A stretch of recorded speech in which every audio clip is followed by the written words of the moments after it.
इस वक्त उत्तर प्रदेश का मुजफ्फरनगर सुर्खियों में है। वजह है कांवड़ यात्रा रूट पर दुकानदारों को ये फरमान जारी करना कि सभी दुकानदार अपनी दुकान, गुमटी, ठेले के आगे अपना नाम लिखेंगे। इसको लेकर जमकर सियासत हो रही है। विपक्ष बीजेपी के इस फैसले का विरोध कर रहा है। साथ ही साथ अब बीजेपी के सहयोगी दल भी बीजेपी के इस नए फरमान का विरोध कर रहे हैं। जी हां, बता दें कि मुजफ्फरनगर में कांवड़ यात्रा रूट पर दुकानदारों के नाम लिखे जाने के फरमान को मुख्यमंत्री योगी आदित्यनाथ ने प्रदेश भर में लागू कर दिया। अभी यह आदेश सिर्फ मुजफ्फरनगर तक ही था।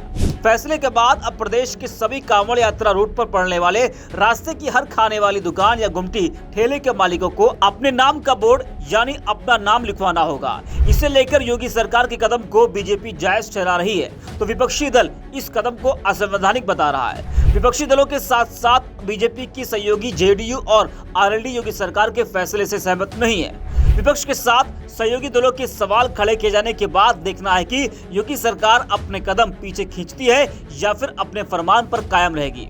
आपको बता दें कि 22 जुलाई से सावन का महीना शुरू हो रहा है, जिसमें बड़ी संख्या में हरिद्वार से कांवड़ लेकर निकलने वाले कांवड़िए निकलते हैं। मुजफ्फरनगर में कांवड़ के रूट पर दुकानदारों के नाम लिखने का आदेश प्रशासन ने जारी किया था।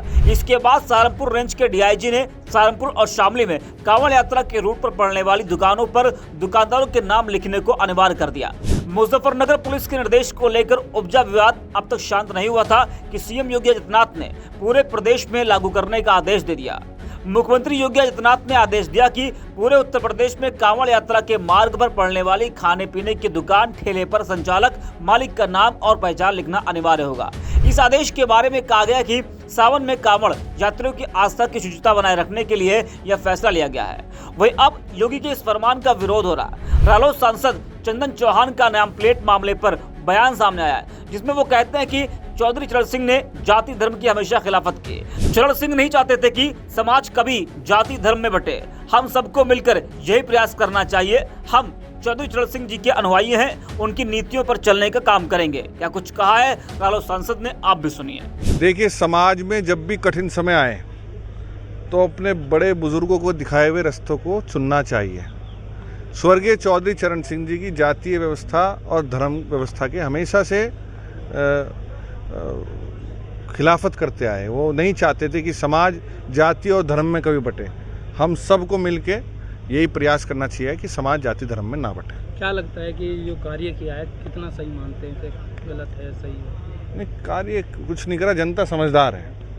अब जनता नहीं कभी बटेगी, सबका काम एक दूसरे के साथ चलता है। अब योगी जी और ये कह दिया है गंगा जमुना तहजीब है हमारी, उसे हमें सबको मिल के रखने का हमेशा प्रयास करना चाहिए। योगी जी ने पूरे प्रदेश में लागू कर दी है ये व्यवस्था कि पूरे मेरी जानकारी में अभी ऐसी कोई व्यवस्था अभी आई नहीं, पर स्वर्गीय चौधरी चरण सिंह जी की जो नीति कहती है, हम सब चौधरी साहब के अनुयायी हैं, उस पर चलने का हमेशा काम करें। तो सुना आपने, सिर्फ रालोद ही नहीं बल्कि केंद्रीय मंत्री और भाजपा के सहयोगी लोक जनशक्ति पार्टी रामविलास के अध्यक्ष चिराग पासवान ने कांवड़ रूट पर भोजनालयों के मालिकों से उनके नाम प्रदर्शित करने संबंधित मुजफ्फरनगर पुलिस के आदेश का खुलकर विरोध करते हुए कहा कि वह जाति या धर्म के नाम पर भेद किए जाने का कभी भी समर्थन नहीं करेंगे।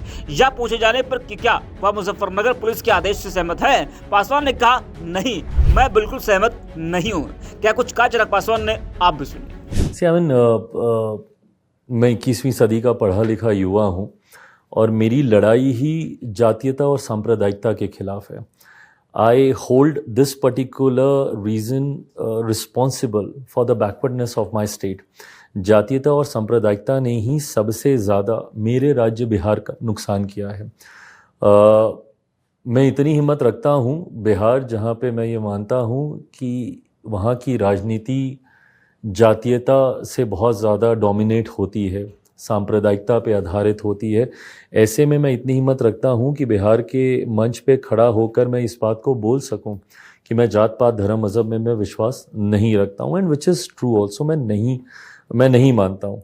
मैं बस इतना मानता हूँ कि एक अमीर है और दूसरा गरीब है। अमीर वर्ग में भी हर जात पात धर्म मज़हब के लोग मिलेंगे, गरीब जाति में भी आपको हर जात पात धर्म मज़हब के लोग मिलेंगे। इन दोनों के बीच की खाई को हम लोग को पाटने की ज़रूरत है और हर सरकार की जिम्मेदारी है कि उस गरीब वर्ग के लिए काम करे। उस गरीब वर्ग में आपको दलित भी मिलेंगे, पिछड़ा भी मिलेंगे, अपर कास्ट के भी मिलेंगे, मुस्लिम भी मिलेंगे, सब आपको मिलेंगे। उनके लिए काम करने की ज़रूरत है। तो जहाँ पे भी ऐसे डिवाइड जातीयता के नाम पे हो या धर्म के नाम पर हो, मैं कतई उसको ना मैं समर्थन करता हूँ, ना मैं उसको बढ़ावा देना चाहता हूँ। और मुझे नहीं लगता कि मेरी उम्र का कोई भी पढ़ा लिखा युवा, भले वो किसी भी जाति या किसी भी धर्म से आता, उसको इन सब बातों से कोई फ़र्क पड़ता है। So you do not support that advisory in Muzaffarnagar? No, I don't.